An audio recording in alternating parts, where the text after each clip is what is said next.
नमस्ते दोस्तों, आज अपन इस वीडियो में बात करेंगे इंदिरा गांधी नहर परियोजना के बारे में। और इंदिरा गांधी जो नहर परियोजना है, इसका पहले नाम जो है वो क्या था, इसका नाम चेंज कब किया गया, इंदिरा गांधी नहर परियोजना से है वो जो कौन कौन सी नदियों का पानी आता है, इसका शिलान्यास कब किया गया, इसकी लिफ्ट नहरें कौन कौन सी है, इसकी जो शाखाएं हैं वो कौन कौन सी है, इन सभी की जो जानकारी है वो आज मैं आपको इस वीडियो में उपलब्ध करवाऊंगी। तो सबसे पहले देखते हैं अपन कि इंदिरा गांधी नहर जो है इसका उपनाम क्या है। तो इसको बोलते हैं राजस्थान की जीवन रेखा, और दोस्तों इसको बोलते हैं राजस्थान की मरु गंगा। उसके बाद में बात करते हैं इसका जो प्राचीन नाम था, वो प्राचीन नाम क्या है। तो इसको इंदिरा गांधी नहर परियोजना का प्राचीन नाम राजस्थान नहर था। इसका नाम जो चेंज है वो 2 नवंबर 1984 को कर दिया। उसके बाद में ये जो योजना है इंजीनियर कंवर सेन ने स्टार्ट की थी 1948 में।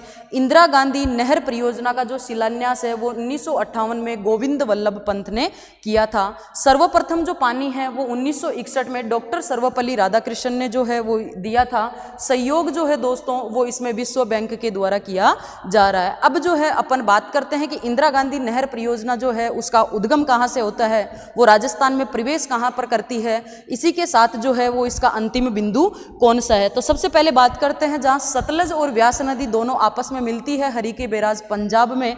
हरिके बैराज से जो है वो इंदिरा गांधी नहर परियोजना का उद्गम होता है। अब देखिए इंदिरा गांधी नहर परियोजना का उद्गम जो है वो हरिके बैराज से होता है। ये राजस्थान में एंट्री जो है वो हनुमानगढ़ से करती है। इसकी पहले तो इसका निर्माण 2 चरणों में हुआ, एक तो फीडर नहर में और एक मुख्य नहर में। इसकी फीडर नहर की जो बात करते हैं वो स्टार्ट होती है हरिके बैराज से लेकर के मसीता वाली तक।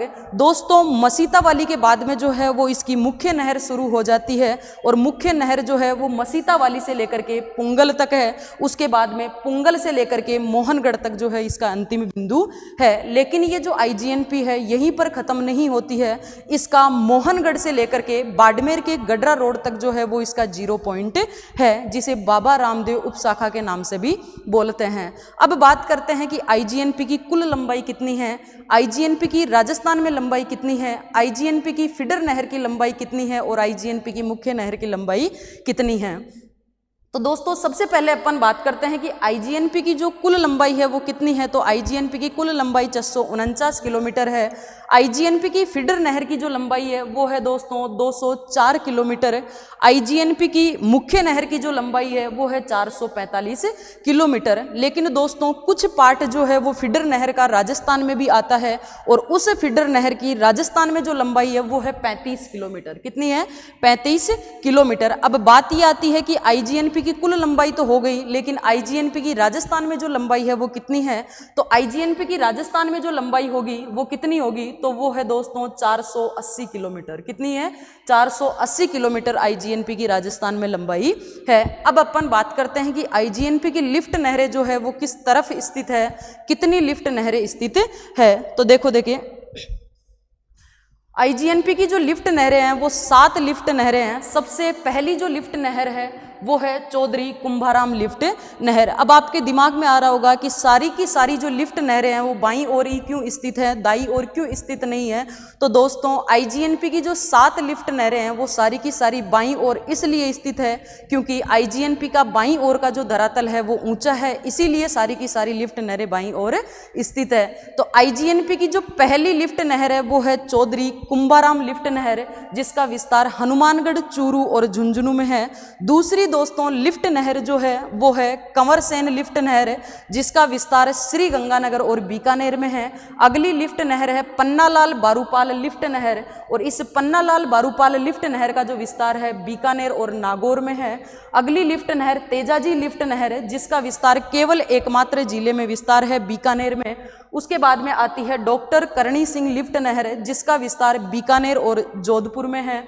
उसके बाद में आती है गुरु जंबेश्वर लिफ्ट नहर, और गुरु जंबेश्वर लिफ्ट नहर का जो विस्तार है वो है बीकानेर, जैसलमेर और जोधपुर में। जबकि लास्ट की जो लिफ्ट नहर आती है वो आती है जय नारायण व्यास लिफ्ट नहर, जिसका विस्तार 2 जिलों में है, जैसलमेर और जोधपुर में। और आपको पता हो तो मोहनगढ़ से लेकर के गडरा रोड तक जो है बाड़मेर तक आईजीएनपी का जो 0 पॉइंट है, जिसे बाबा रामदेव उपशाखा के नाम से भी बोलते हैं। अब अपन बात करते हैं आईजीएनपी की शाखाओं की। और दोस्तों आईजीएनपी की जो शाखाएं हैं वो 9 शाखाएं हैं, और एकमात्र शाखा जो है वो बाईं ओर स्थित है। और बाईं ओर जो स्थित शाखा है वो रावतसर शाखा है, जो राजस्थान के एक ही जिले में विस्तारित है और वो है हनुमानगढ़। उसके बाद में आगे बात करते हैं कि श्री गंगानगर में जो है वो कौन कौन सी लिफ्ट शाखाएं हैं। तो एक तो है सूरतगढ़ शाखा और एक है अनूपगढ़ शाखा। उसके बाद में बात आती है कि बीकानेर में जो है वो आईजीएनपी की 3 शाखाएं हैं, पुंगल, दांतोर और बिरसलपुर। उसके बाद में बात आती है कि आईजीएनपी की अगली शाखा कौन सी है। तो दोस्तों अगली शाखा है चारणवाला शाखा, और आईजीएनपी की एकमात्र शाखा है जिसका विस्तार राजस्थान के 2 जिलों में है, बीकानेर और जैसलमेर में। इसी के साथ में दोस्तों आईजीएनपी की जो अगली शाखा है वो जैसलमेर में है, और जैसलमेर में 2 शाखाएं स्थित है, एक तो शहीद बीरबल शाखा और एक शहीद सागरमल शाखा। तो दोस्तों इसी के साथ में जो है वो अपन ने आईजीएनपी के बारे में संपूर्ण जानकारी ली है। तो मैंने इस वीडियो में आपको आईजीएनपी की लिफ्ट नहरों के बारे में, आईजीएनपी की शाखाओं के बारे में, आईजीएनपी का उद्गम कहाँ से होता है, अंतिम बिंदु जो है वो कौन सा है, ये संपूर्ण जानकारी उपलब्ध करवाई है। इसी के साथ में आगे कोई और जानकारी होगी, आगे जो है वो और इसी प्रकार का कोई वीडियो होगा तो मैं आप लोगों के लिए लेकर के आऊँगी। धन्यवाद।